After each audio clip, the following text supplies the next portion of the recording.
এমন না যে আমরা আসলে ট্যাক্স ছাড়া মাগনা গাড়ি চালাচ্ছি। আমরা অলরেডি বাইকাররা কর দিয়ে আসতেছি। এটা টোটালি অযৌক্তিক। আমার কাছে বাইক আছে, সেই জন্য আমি ট্যাক্স দেব।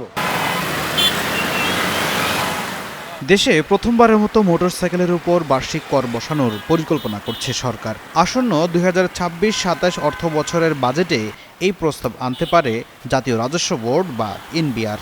সরকার বলছে রাজস্ব বাড়াতেই এ উদ্যোগ।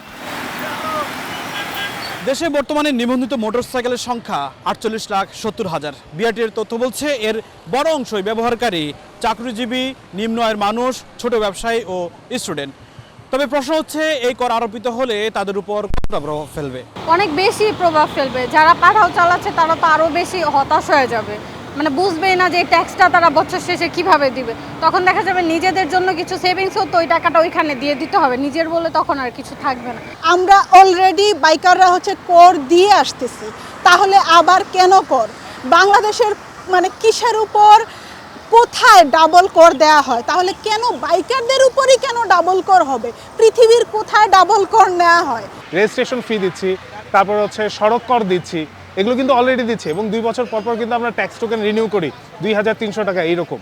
তা আমরা তো অলরেডি কর দিচ্ছি, অতিরিক্ত টাকায় বাইকও কিনতেছি, তার উপর যদি এই করটা আবার অগ্রিম নেওয়া হয় তো এটা তো আমাদের উপর জুলুমের মতো হয়ে যাবে। সরকারের হিসাব বলছে শুধু মোটরসাইকেল খাত থেকেই বছরে প্রায় 1,500 কোটি টাকা অতিরিক্ত রাজস্ব আসতে পারে। কিন্তু বাইক ব্যবহারকারীরা বলছেন ভিন্ন কথা। এমন না যে আমরা আসলে ট্যাক্স ছাড়া মাগনা গাড়ি চালাচ্ছি। আমরা রোড পারমিট নিয়ে রোডে নামছি, আমরা নির্ধারিত একটা ট্যাক্স দিয়েই কিন্তু রোডে বাইক চালাচ্ছি। যেমন আমরা লাইসেন্স করার সময় একটা ট্যাক্স দিচ্ছি, গাড়ি যখন রেজিস্ট্রেশন করি তখনও মোটা অ্যামাউন্টের একটা ট্যাক্স দিয়ে আমরা রেজিস্ট্রেশন করি। সরকার যে অগ্রিম করটা আদায় করতে চাচ্ছেন এটা স্বচ্ছতা ওনারা নিশ্চিত করতে পারবেন না। এখানে কয়েকটা ফ্লজ আছে। প্রথমটাই হচ্ছে জিরো ট্যাক্স রিটার্ন নামে একটা টার্ম আমাদের দেশে আছে। এখন আমি যে ট্যাক্স পেয়ার হব, আমি যে জিরো ট্যাক্সের আন্ডারে না, এটা তারা কিভাবে জানবে? আমার কাছে বাইক আছে, সেই জন্য আমি ট্যাক্স দেবো। এই অগ্রিম ট্যাক্সটা কি তাহলে স্বচ্ছ হলো? আইনের প্রতি শ্রদ্ধাশীল হলেও সরকারের প্রাথমিক এমন সিদ্ধান্ত মেনে নিতে নারাজ এসব বাইক চালকরা। এটা টোটালি অযৌক্তিক। এটা কোনোভাবে আমরা কেউ মেনে নিতে পারবো না, কারণ এই এক্সট্রা বার্ডেনটা আমরা নিতে পারছি না, কারণ এখন দেশেও সব কিছুর দাম এত বেশি বাড়তি। আমাদের উপর কেন এই ডাবল কর, কোন যুক্তিতে? এটা আমরা সরকারের এই সিদ্ধান্ত আমরা মানি না, কারণ এটা অন্যায়, অযৌক্তিক। আমরা আইনের প্রতি সম্মান রেখে এই কথাটা বলতেছি।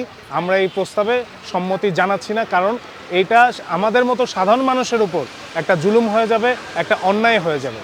তাই আমরা এই প্রস্তাবটা মানছি না। সরকারের প্রস্তাব অনুযায়ী 110 সিসি পর্যন্ত বাইকে কোনো কর থাকছে না। তবে 111 থেকে 125 সিসি বাইকে বছরে দিতে হতে পারে 2,000 টাকা, 126 থেকে 165 সিসিতে 5,000 টাকা, আর 165 সিসির বেশি বাইকে কর ধরা হতে পারে 10,000 টাকা পর্যন্ত।